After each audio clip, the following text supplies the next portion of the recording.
According to the United Nations, there are a total of 30 human rights, which are usually lumped together and called simply human rights. They're all listed out in the Universal Declaration of Human Rights, which is the world's most widely accepted document on the subject. But it was a long time in coming. At first, there were no human rights. If you were in with the right crowd, you were safe. If you weren't, well, you weren't.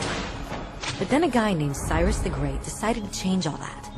After conquering Babylon, he did something completely revolutionary. He announced that all slaves were free to go. He also said people had the freedom to choose their religion, no matter what crowd they were a part of. They documented his words on a clay tablet known as the Cyrus Cylinder. And just like that, human rights were born. The idea spread quickly to Greece, to India, and eventually to Rome. They noticed that people naturally followed certain laws, even if they weren't told to. They called this natural law, but it kept getting trampled on by those in power. Not until 1,000 years later in England did they finally get a king to agree that no one can overrule the rights of the people, not even a king. People's rights were finally recognized, and they were now safe from those in power. Kind of. It still took a bunch of British rebels declaring their independence before the king got the point that all men are created equal. Which isn't to say he liked the idea, but he couldn't stop them, and America was born. The French immediately followed with their own revolution for their own rights. Their list was even longer, and they insisted that these rights weren't just made up. They were natural. The Roman concept of natural law had become natural rights. Unfortunately, not everyone was so thrilled. In France, a general named Napoleon decided to overthrow the new French democracy and crown himself emperor of the world. He almost succeeded, but the countries of Europe joined forces and defeated him. Human rights was again a hot topic. They drew up international agreements, broadly granting many rights across Europe. But only across Europe. The rest of the world somehow still didn't qualify. Instead, they got invaded, conquered, and consumed by Europe's massive empires. But then a young lawyer from India decided enough was enough. His name was Mahatma Gandhi, and in the face of violence, he insisted that all people of Earth had rights, not just in Europe. Eventually, even Europeans started to agree. But it wasn't going to be that easy. 2 world wars erupted.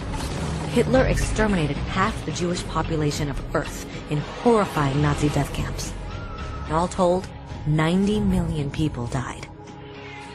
Never had human rights been so terrifyingly close to extinction. And never had the world been more desperate for change. So the countries of Earth banded together and formed the United Nations. Their basic purpose was to reaffirm faith in fundamental human rights, in the dignity and worth of the human person. But what were human rights? Were they the proclamations of Cyrus, the natural laws of Rome, the declarations of France? Everyone seemed to have a slightly different idea of what human rights should be. But under the supervision of Eleanor Roosevelt, they finally agreed on a set of rights that applied to absolutely everyone.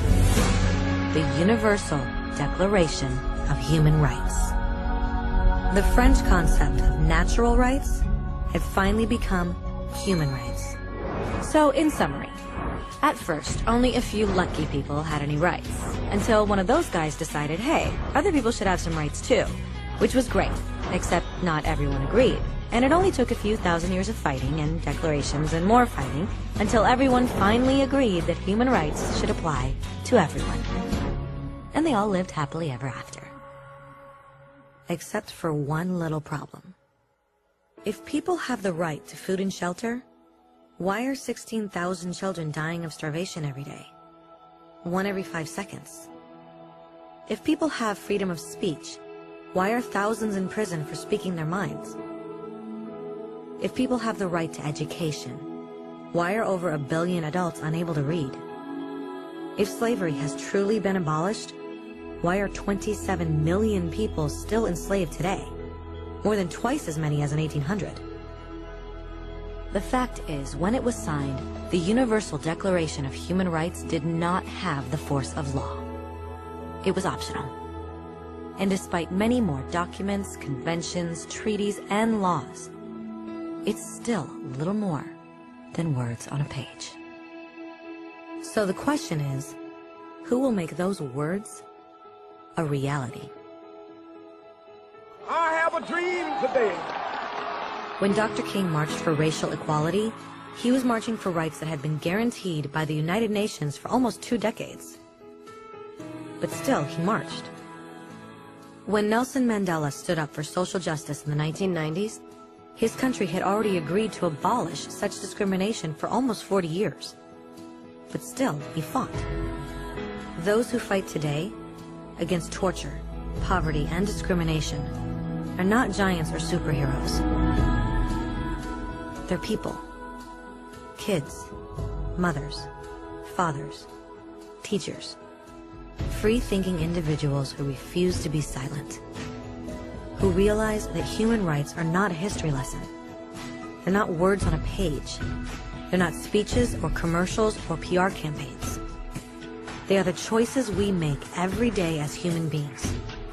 They are the responsibility we all share to respect each other, to help each other, and to protect those in need.